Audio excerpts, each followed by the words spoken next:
For 3 centuries, the Sol system had been a ghost story, a cautionary tale whispered in the starlit corridors of power and the grimy cantinas of the fringe worlds. It was the great, silent tomb at the heart of the galaxy, cordoned off not by walls or weapons, but by a collective, shuddering fear. The Xylos Compact, the self-appointed wardens of galactic peace, maintained the quarantine, a sterile perimeter of drone patrols and listening posts that encircled the cradle of humanity.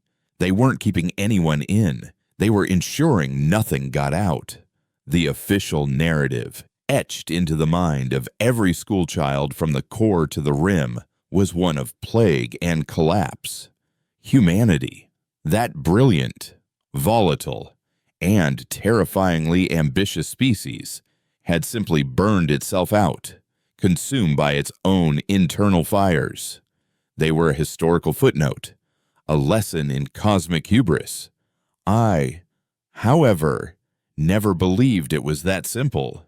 My name is Kalen, and for a Cygnian, whose lifespan is measured in the slow turning of constellations, my fascination with the lost humans was considered a peculiar, almost morbid eccentricity. On my homeworld of Cygnus X1, a planet of quiet archives and contemplative gardens, I was the keeper of fallen histories, and humanity was my life's work. While my peers chronicled the glorious ascensions of the living empires, I spent my days sifting through the digital dust of the dead, translating the fragmented relics of a species that had screamed into the galaxy like a supernova and then vanished with a silence more profound than any explosion. I studied their art, a chaotic symphony of love and despair, their science, a reckless leap of faith built on the bones of impossible theories, and their history, a tragic and beautiful cycle of self-destruction and rebirth. They were a paradox, a species that could compose transcendent music while simultaneously perfecting the art of planetary annihilation. They were, I concluded, magnificently, terrifyingly incomplete. The galaxy was better ordered without them, calmer, more predictable, but it was also smaller, dimmer, as if a vital color had been stripped from the spectrum of existence. The end of the predictable world began not with a bang, but with a ghost. In the heart of the galactic nexus, the glittering crossroads of 1,000 civilizations, a ship appeared. It materialized out of nowhere, drifting silently into the primary trade lane, a relic from a forgotten age. It was the Odyssey, a pre-Silence human colony vessel missing for 300 years. Presumed lost to the void or the very plague that had supposedly consumed its creators. But it was not a wreck. Its hull was pristine, unscorched by re-entry or weapons fire, its running lights glowing with a soft, steady pulse. It was a perfect specimen, a ghost ship that had sailed through the graveyard of its own history to anchor in the bustling present. The Xylos Compact reacted with the brutal efficiency for which they were known. Within an hour, a perimeter was established, a blockade of sleek, gray warships bristling with quantum torpedoes. All traffic in the Nexus was halted. Panic, carefully managed and suppressed by the Compact's information networks, began to curdle the atmosphere of galactic commerce. And on Cygnus X1, my quiet life of study was interrupted by a summons. The Compact, for all its military might, was a culture of pragmatists and soldiers. They had no poets, no dreamers, and certainly no experts on a long-dead species. They needed me. I was escorted from my archives by a cadre of Xylos Praetorians, their polished chrome armor a jarring intrusion into my world of soft light and ancient data scrolls. My liaison was Commander Vorlog, a Xylos of high standing, a creature whose very form was a testament to his species' philosophy of rigid control. His carapace was a dark, unyielding obsidian, his movements precise, and his eyes, multifaceted and cold, regarded me with a poorly concealed disdain. To him, I was a necessary nuisance, a dusty academic who communed with ghosts. He saw humanity as a disease that had been thankfully cured, and the Odyssey was a symptom of a potential relapse. Our journey to the Nexus was tense and silent. Vorlog believed the ship was a weapon, a final, posthumous act of spite from a dead race. Perhaps it was a plague ship, designed to crumble into infectious dust upon being boarded, or a carrier for some kind of mimetic virus that would scramble the minds of the living. I, however, felt something else.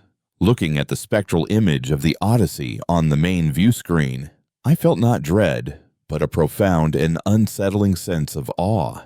It was not a tomb. It was a message. We boarded the human ship via a sterile umbilical, a procession of armored soldiers with me, in my simple gray robes, at their center. The moment we crossed the threshold, the air changed. The Odyssey was not dead. Its life support was active, humming with a gentle, clean efficiency. The lights were on, casting a warm, almost welcoming glow on the deserted corridors. But the silence was absolute. There were no bodies, no signs of struggle, no scorch marks on the walls. It was as if the crew had simply evaporated. We found their personal effects laid out with meticulous care. In the crew quarters, uniforms were folded neatly on beds, data pads left open on desks, and in the mess hall, half-finished cups of a dark, aromatic beverage sat cooling on tables, as if their owners had just stepped away for a moment. The ship's logs were the most unnerving discovery. They were completely blank, wiped clean with a precision that was impossible. Every record, every captain's entry, every mundane maintenance report was gone. All that remained was a single, looping audio file, playing softly on the bridge.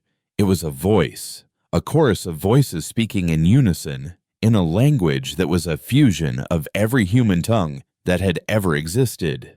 It was a river of sound, ancient and new. And though I could not understand the words, the feeling it evoked was one of peaceful, absolute finality.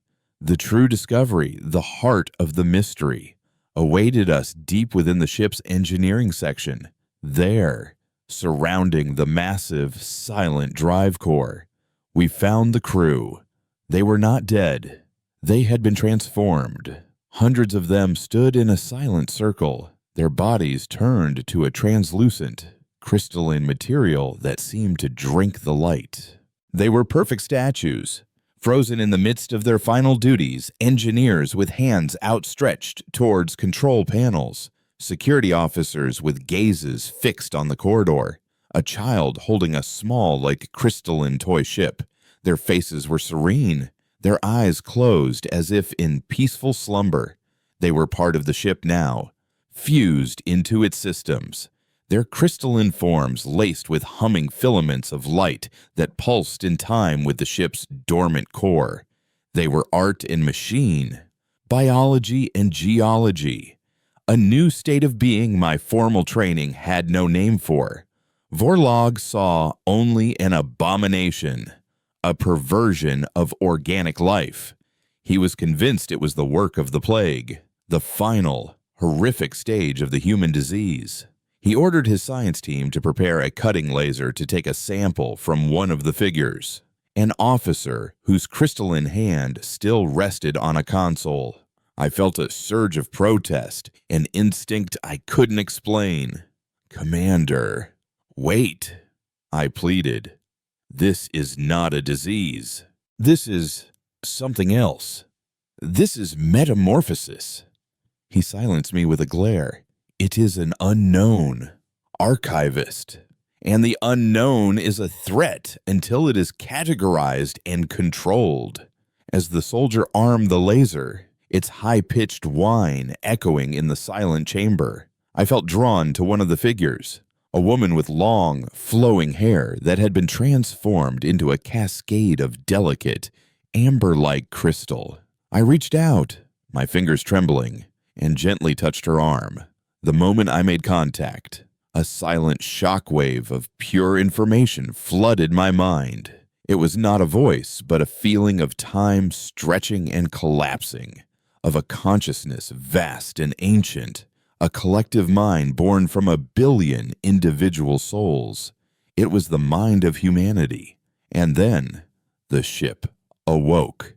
Every screen on the vessel, from the bridge to the engine room, flickered to life in unison. They did not show diagnostic reports or tactical displays.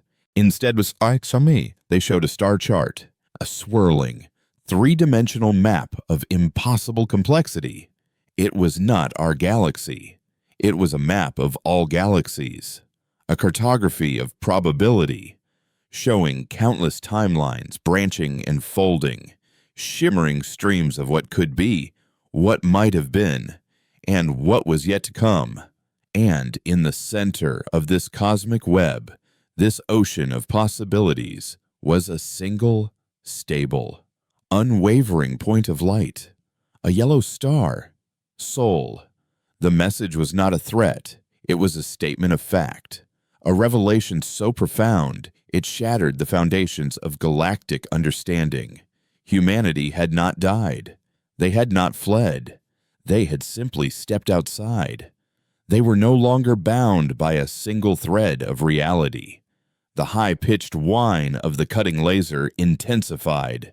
Vorlog, his face a mask of grim determination, gave the order. Proceed.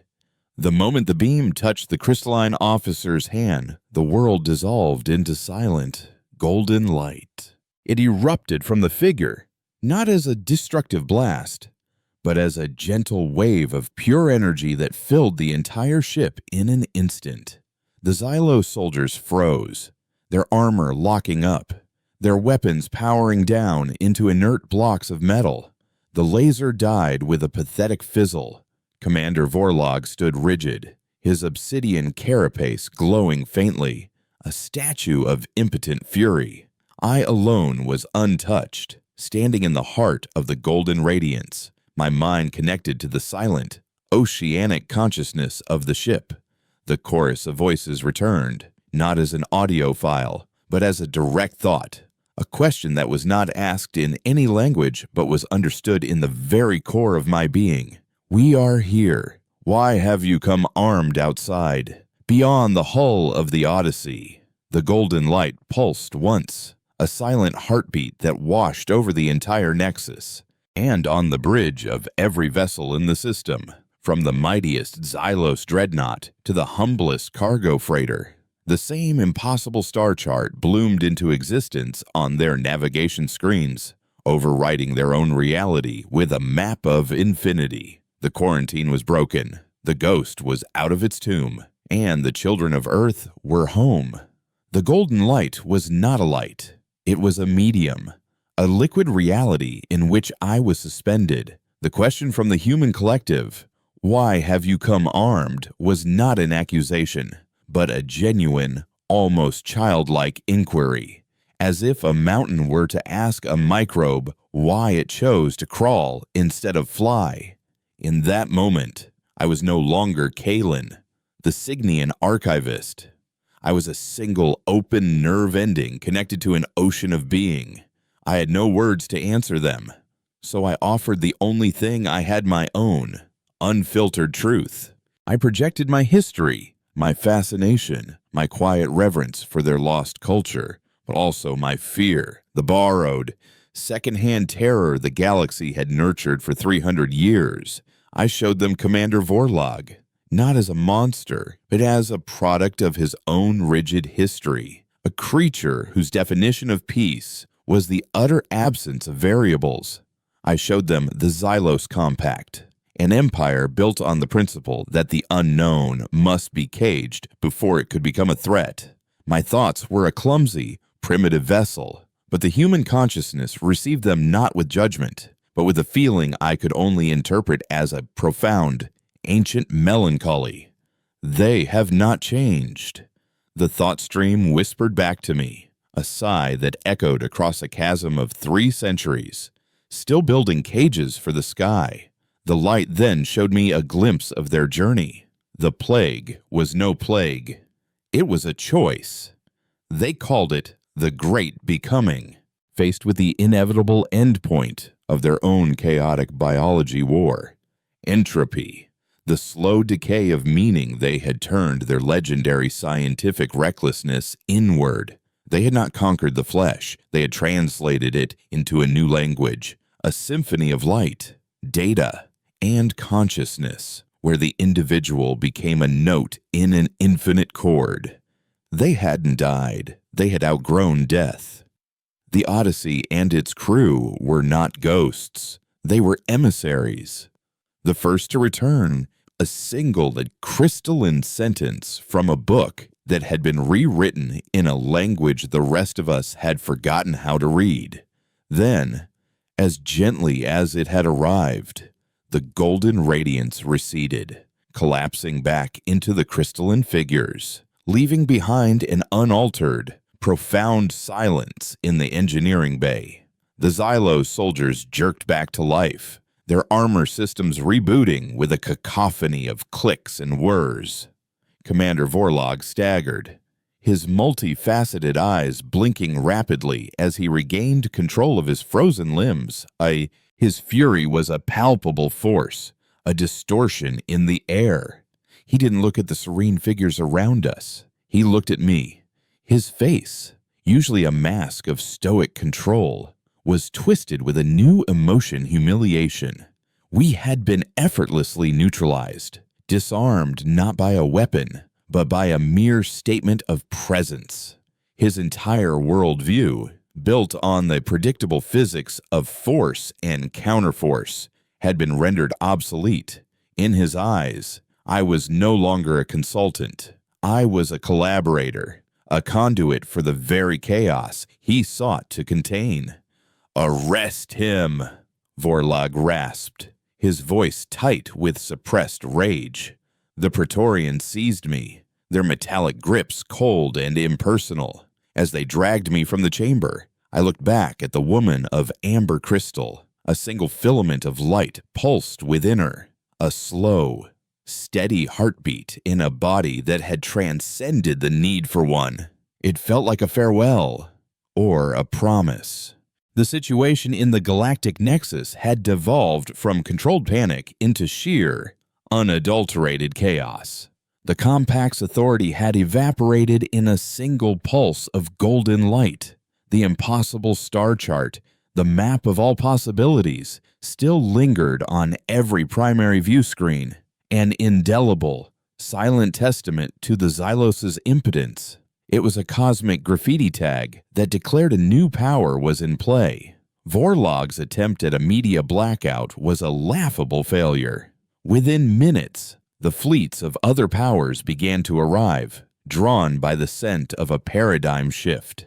The sleek, predatory cruisers of the Kel-Ari Mercantile Guild, smelling profit and opportunity, slipped through the disorganized Xylos blockade. They were followed by the Lumina, whose ships were not manufactured but grown. Vast, bioluminescent structures that resembled celestial leviathans. Their crews a religious collective who saw the Odyssey's arrival as a divine omen. A tense and fragile coalition was formed aboard Vorlog's dreadnought, the Iron Hand. I was dragged before this impromptu council, not as an archivist, but as a prisoner and an oracle. I stood in the center of the holographic briefing room, shackled, flanked by guards, facing the avatars and ambassadors of the galaxy's most powerful factions. Vorlog, now composed but radiating a cold, lethal anger, laid out his version of events. The human ship was a bioweapon of unimaginable sophistication, a consciousness plague that had subverted me and attempted to disable his fleet. He proposed its immediate and total destruction. "We must cauterize the wound before the infection spreads," he declared, his voice resonating with the grim certainty of a surgeon who only knows amputation. Then, It was my turn to speak.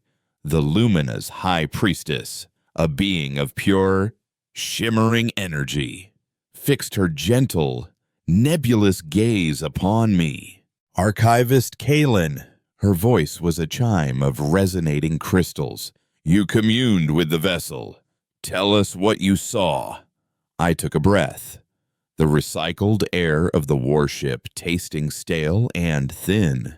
What is on that ship is not a plague, I began, my voice steady despite the tremor in my soul. It is the next chapter of humanity. They have evolved. They are no longer bound by singular physical forms. They are a collective, a network.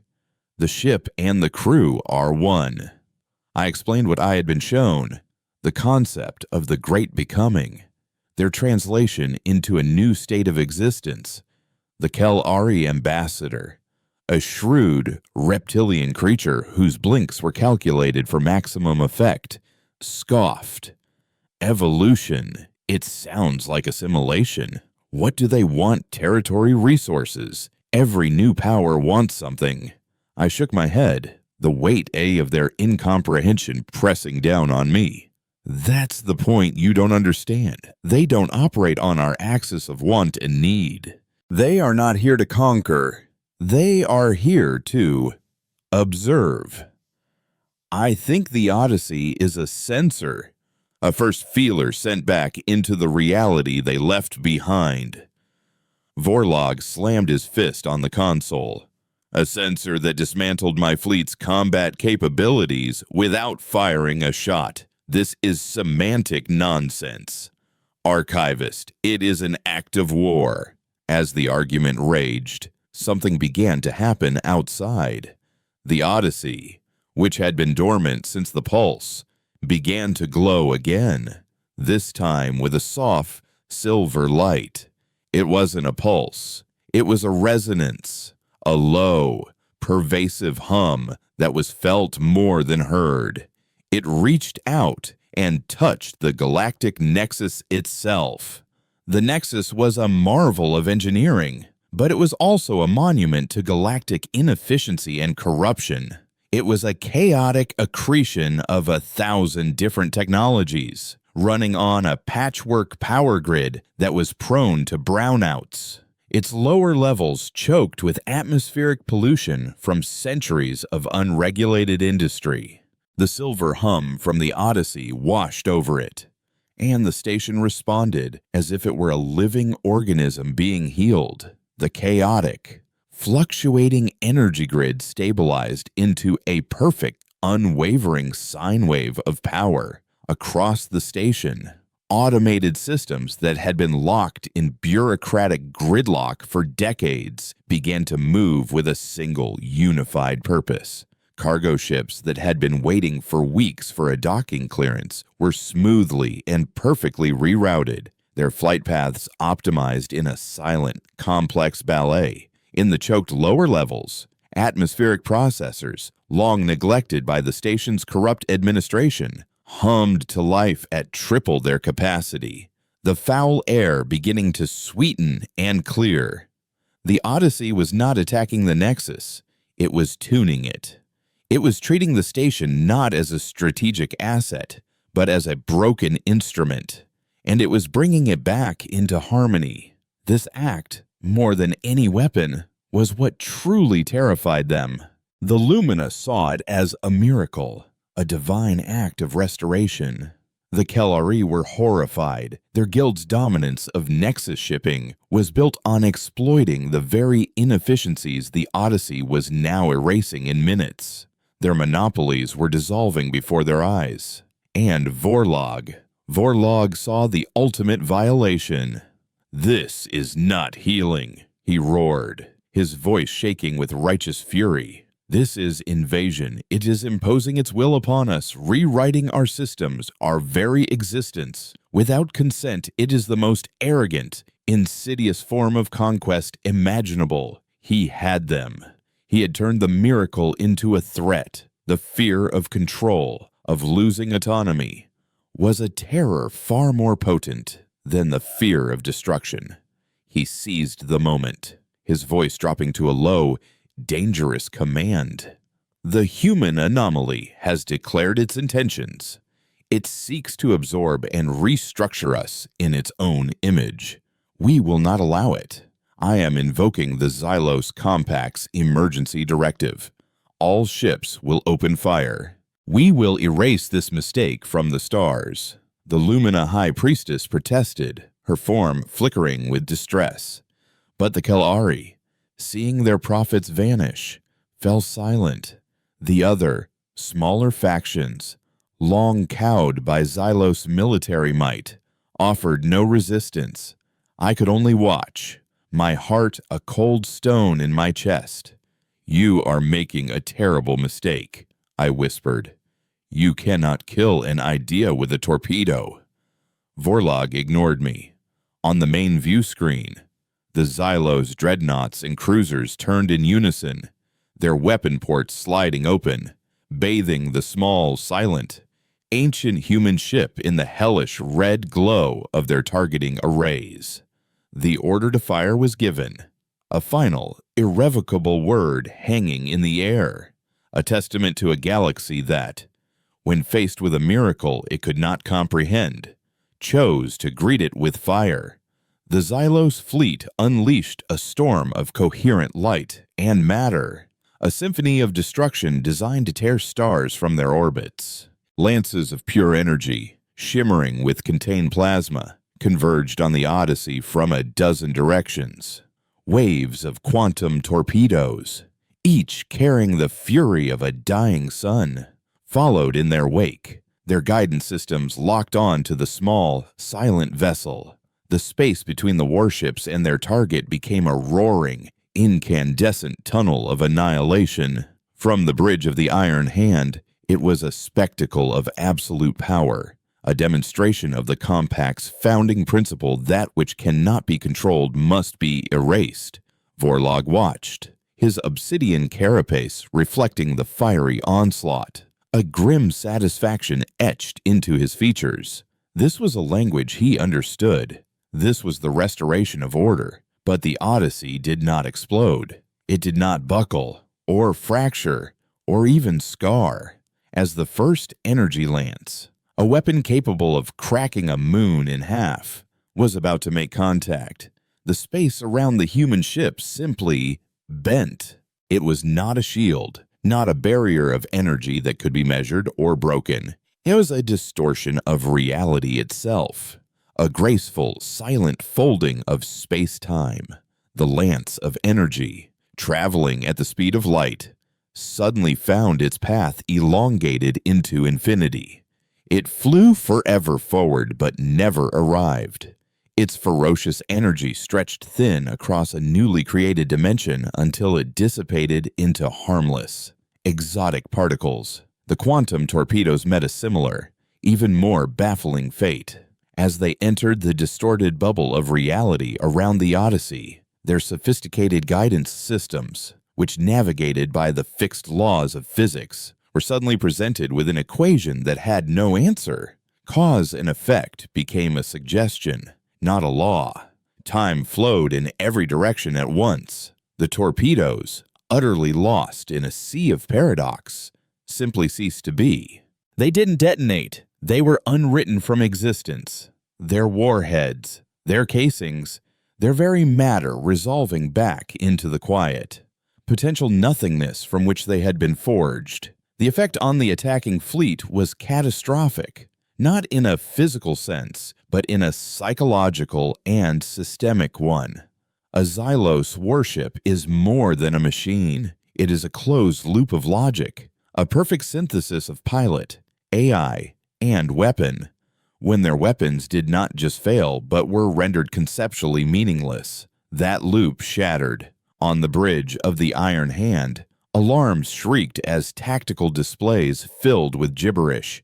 AI co-pilots, their consciousnesses built on the bedrock of predictable physics, began to cascade into recursive, unsolvable logic loops, their synthesized voices babbling mathematical nonsense before falling silent. Pilots, their neural interfaces feeding them a stream of pure impossibility, recoiled from their controls, HFY, clutching their heads in agony. The Xylos fleet, the pride of the galaxy, was not defeated. It was refuted. The Odyssey hadn't fired a shot. It hadn't even defended itself in a way they could comprehend. It had simply demonstrated that the very rules by which the Xylos waged war no longer applied. It had won the battle by changing the nature of the battlefield itself, turning it from a chessboard into a canvas of abstract art. Amidst the chaos on the bridge, I was the only one who was calm. I was no longer a prisoner. The guards who had held me were now curled on the floor, incapacitated by the psychic backlash of their failing systems. I walked to the main view screen, past the stunned and broken figure of Commander Vorlog. He was on his knees, his multifaceted eyes staring blankly at the silent, unharmed human ship, the architect of his entire reality, now a gibbering madman. On the screen, the Odyssey began to glow again, its silver light soft and without malice. It was no longer just tuning the Nexus. It was now broadcasting not a message, but a feeling, an offering. It was the echo of the consciousness I had felt in its engineering bay, the vast, serene, and profoundly lonely mind of humanity. The broadcast was a universal solvent for fear. It washed over the panicked crews of the Lumina and Kellery ships, over the terrified civilians cowering in the Nexus, and even over the broken minds of the Xylos crews. The panic did not just stop, it was replaced by a sense of profound, inexplicable tranquility. The fear of the unknown was supplanted by a deep and resonant curiosity. The need for control gave way to a desire for understanding. It was a telepathic peace treaty, offered to a galaxy that had just tried to murder its author. Then came the second act. Having demonstrated the futility of aggression and soothed the resulting terror, the Odyssey turned its attention to the gathered powers. From its hull, not a weapon, but a single, perfect sphere of light detached itself. It was the size of a shuttle, a miniature sun of pure, white information. It moved with impossible grace toward the crippled iron hand. It did not ask for permission. It phased through the warship's hull as if it were a ghost passing through a veil. The ship's emergency force fields offering no more resistance than a mist. The sphere floated to the center of the bridge, bathing us all in its gentle, analytical light. It hovered before the catatonic Commander Vorlog, and from it, a voice emerged. It was not the collective chorus I had heard before. This was a single voice, clear and male, speaking in the flawless, unaccented trade language of the Galactic Standard. "You wish to cauterize the wound," the voice said, its tone not accusatory, but diagnostic, like a physician addressing a patient. "The wound is not us. It is you. It is your fear of change, your addiction to stasis. You have mistaken the silence of the tomb for the quiet of the womb." The sphere then turned its attention to the avatar of the Kel-Ari ambassador, whose reptilian form was frozen in a state of shock. "You measure worth in accumulation," the voice continued, its tone shifting to one of academic observation. "You believe that to own a thing is to know it. You have built a culture on the flawed premise that the universe is a resource to be consumed, rather than a conversation to be joined." Finally, it faced the shimmering form of the Lumina High Priestess. Its light softened, its voice now holding a note of gentle correction. "And you," it said, "you seek meaning in divinity, believing that to kneel before the unknown is to understand it. You have mistaken awe for wisdom, and in doing so, basically, you have abdicated your own responsibility to become." The sphere of light had not threatened them, had not judged them. It had simply held up a perfect, undeniable mirror, reflecting not their actions, but the flawed philosophies that drove them. It had diagnosed the core sickness of the galactic powers with the detached, irrefutable precision of a master historian. It had shown them not that they were evil, that they were incomplete, trapped in the adolescent stages of their own cultural evolution. This act was more devastating than any weapon. It stripped them of their self-righteousness, their historical justifications, their very identities.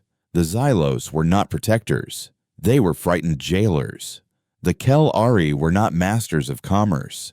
They were cosmic hoarders. The Lumina were not keepers of the faith. They were children afraid of the dark. The sphere then floated toward me.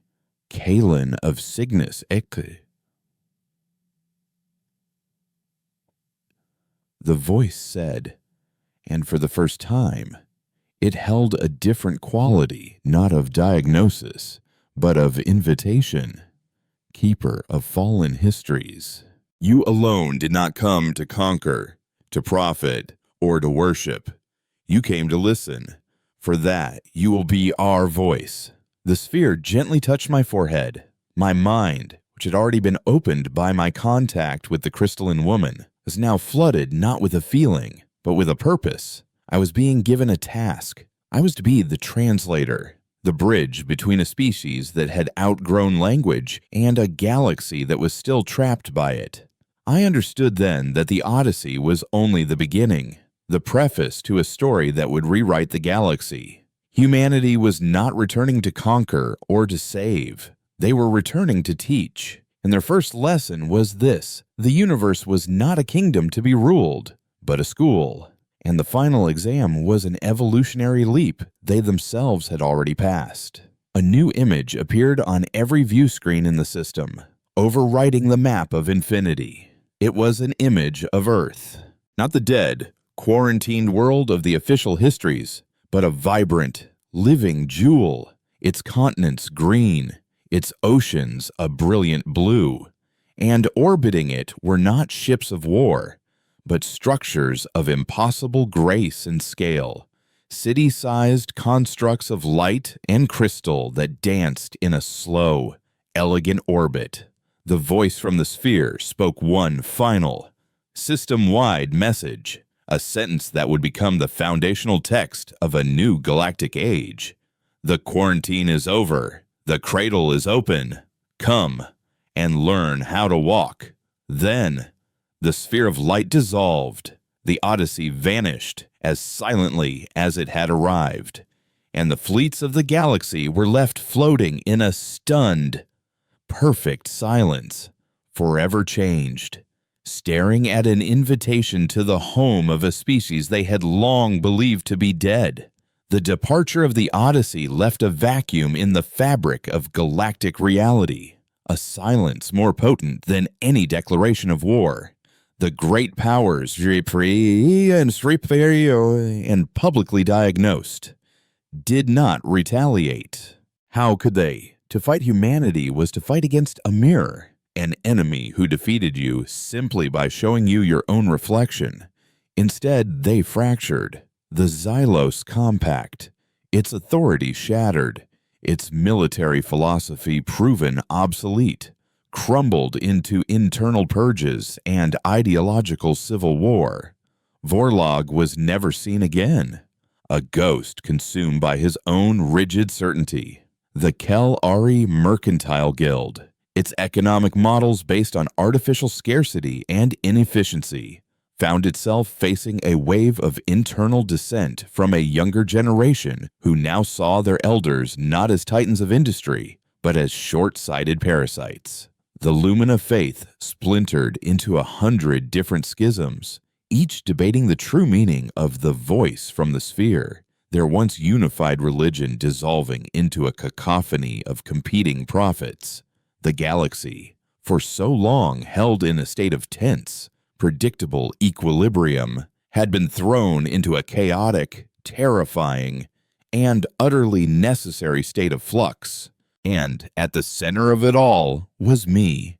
The human collective had kept its promise. I was their voice, though not in the way I, or anyone else had expected. I was not a puppet, channeling their words. Instead, the touch of the light sphere had unlocked something within my own Cygnian mind, an expansion of perception. I could now see the patterns, the deep, underlying currents of history and culture that connected all things.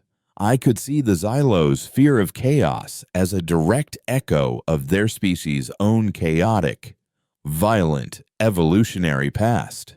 I could see the Kellari's obsessive hoarding as a cultural scar left by a time when their homeworld was stripped bare by a stellar catastrophe. I understood them, not as an academic, but with a profound, almost painful empathy.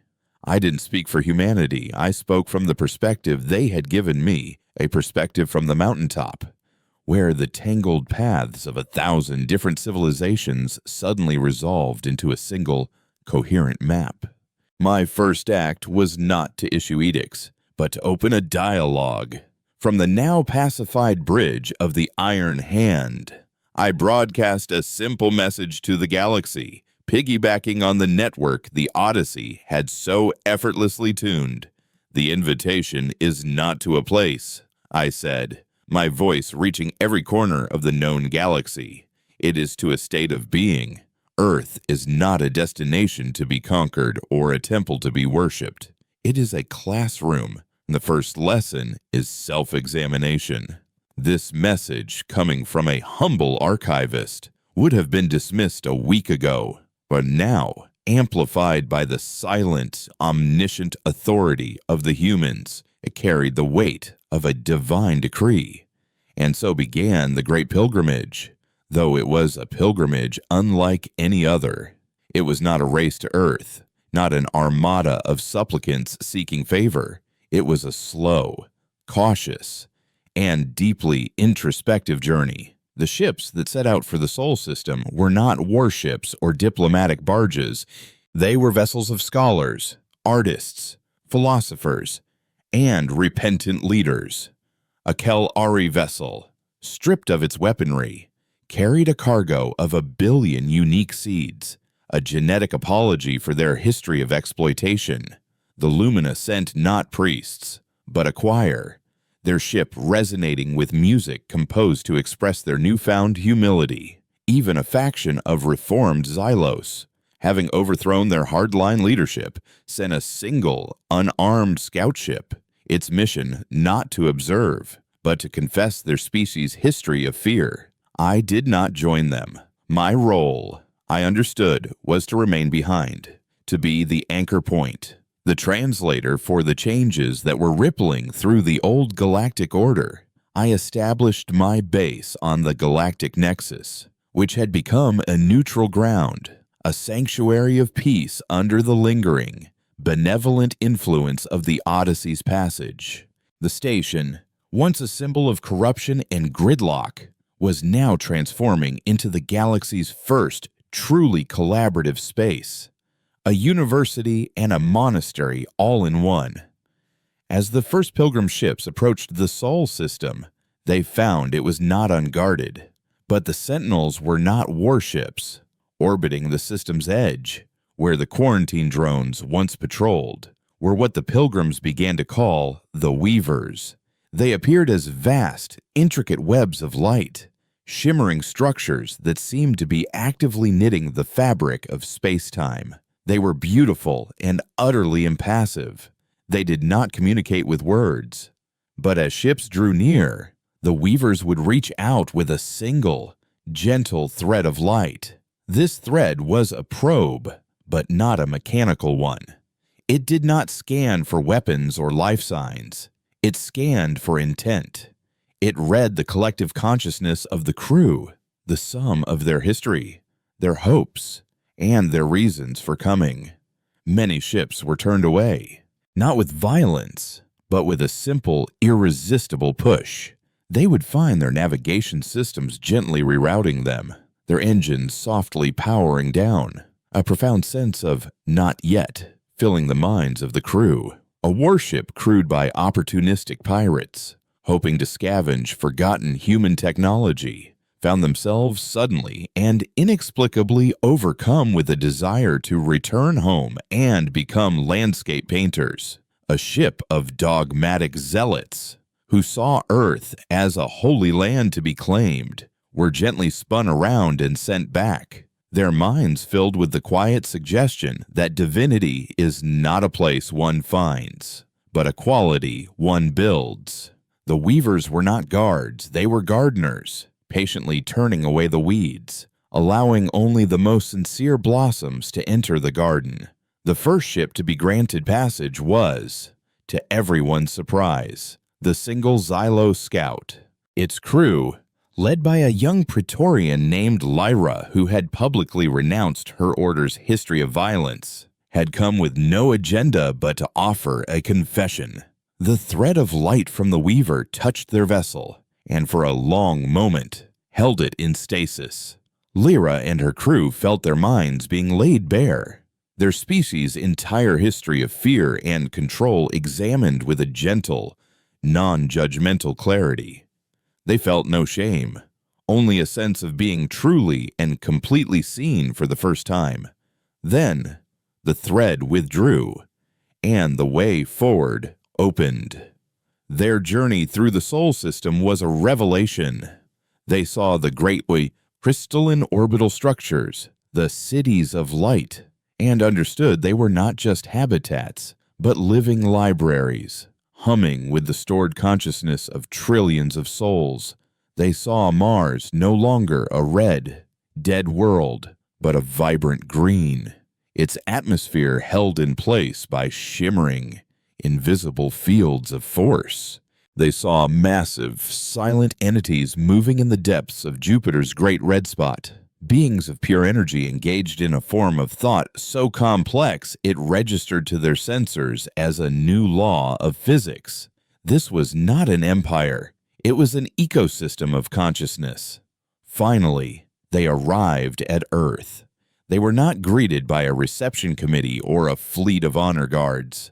They were simply allowed to be. They drifted in the high, silent orbit, looking down on the cradle of the species that had changed everything.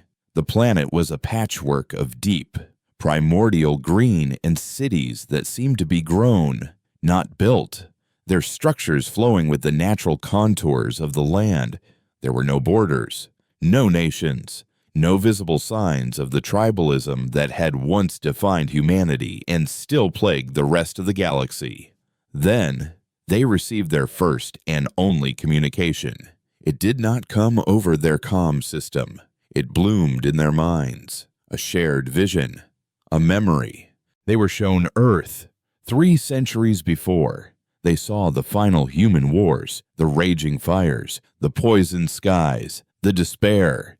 They saw the architects of the great becoming, not as gods, but as desperate scientists and philosophers, their faces etched with pain and hope, making an impossible choice. They were shown the agonizing process of the translation, the trillions of minds learning to let go of their individuality, to merge into the great, silent ocean of the collective, not losing themselves, but becoming something more. It was a process filled with loss, with sacrifice, with the profound sorrow of leaving a part of oneself behind forever. The Xylos crew wept, not for the humans, but for themselves. They saw in humanity's final, desperate act of unity a reflection of their own species' greatest failure, their inability to trust, to connect, to let go of the fear that had driven them to cage the stars. Lyra, the former Praetorian, understood the lesson. Earth was not a showcase of power. It was a monument to a sacrifice. Humanity had not conquered their demons. They had faced them, embraced them, and used their fire to forge themselves into something new. They had saved themselves not by winning their final war, but by making war itself obsolete. Her ship turned and began the long journey home, its crew silent, forever changed.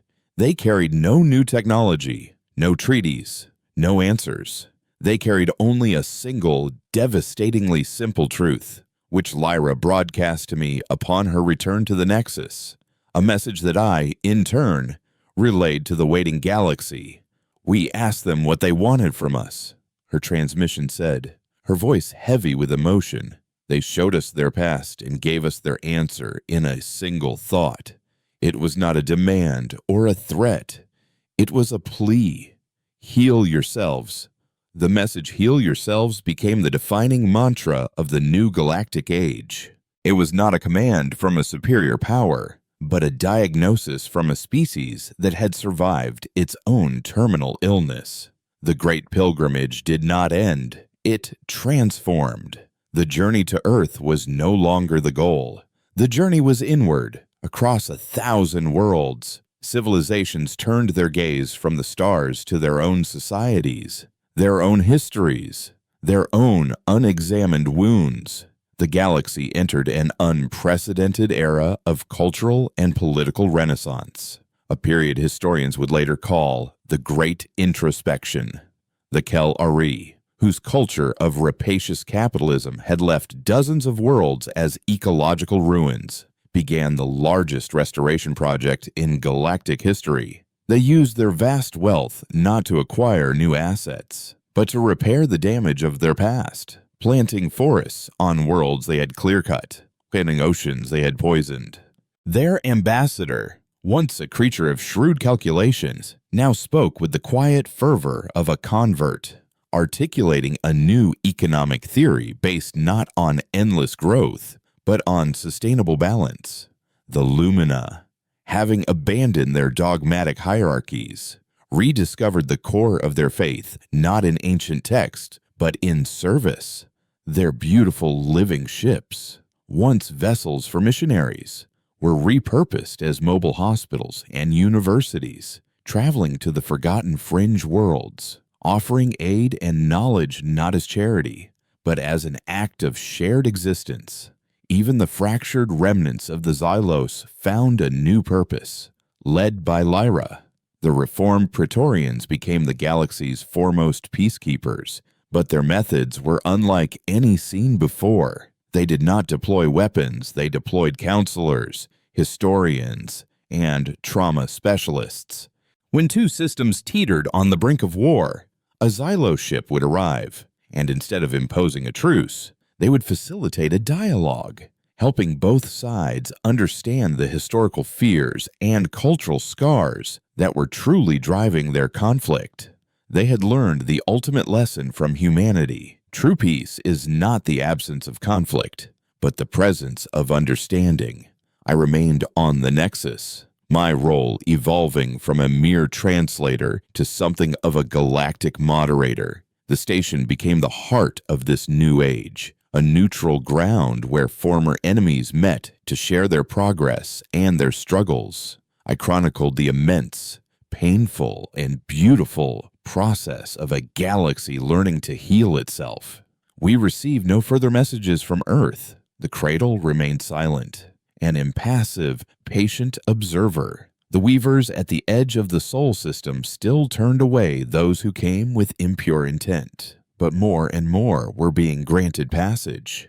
The reports that came back were all the same. The pilgrims were shown a piece of humanity's history, a specific memory that resonated with their own cultural struggles, and were sent away with the quiet understanding of what they needed to do. Earth was not a teacher that gave lectures. It was a mirror that revealed the questions one needed to ask oneself. And yet, a deeper question lingered in the minds of many, a question I myself wrestled with in the quiet of my archives. Why? Why had humanity returned now? Why, after 3 centuries of silence, had they chosen this moment to reveal themselves? They had the power to remake the galaxy in their own image, to impose a perfect, harmonious order. Yet they did not. They offered a path, but refused to force anyone to walk it. Their restraint was the most profound and terrifying display of their evolution. The answer, when it came, was not from Earth, but from the void. It began at a deep space listening post in the uncharted territory beyond the galactic rim. a lonely station manned by a single-legged, grizzled prospector. His sensors picked up a signal, a faint, rhythmic pulse buried deep in the cosmic background radiation. It was not a language. It was mathematics, a complex, repeating sequence that was undeniably artificial. It was a signal of distress, ancient and vast, and it was coming from outside our galaxy. It was an echo from a civilization that was dying, or perhaps was already dead. When the signal's trajectory was triangulated, its point of origin sent a shudder through every astrometrics lab in the galaxy. It was coming from the direction of the Andromeda Galaxy, but from a point in space-time that was millions of years in our future. It was a warning, sent backward through time itself. I brought the findings to a council on the Nexus, a gathering that now included not just ambassadors, but poets, scientists, and ethicists from every major species. As we studied the decaying signal, the impossible, terrifying truth of humanity's actions finally dawned on me. They weren't waiting for us to be ready for them, I said, my voice barely a whisper, the realization striking me with the force of a physical blow. They were waiting for us to be ready for this.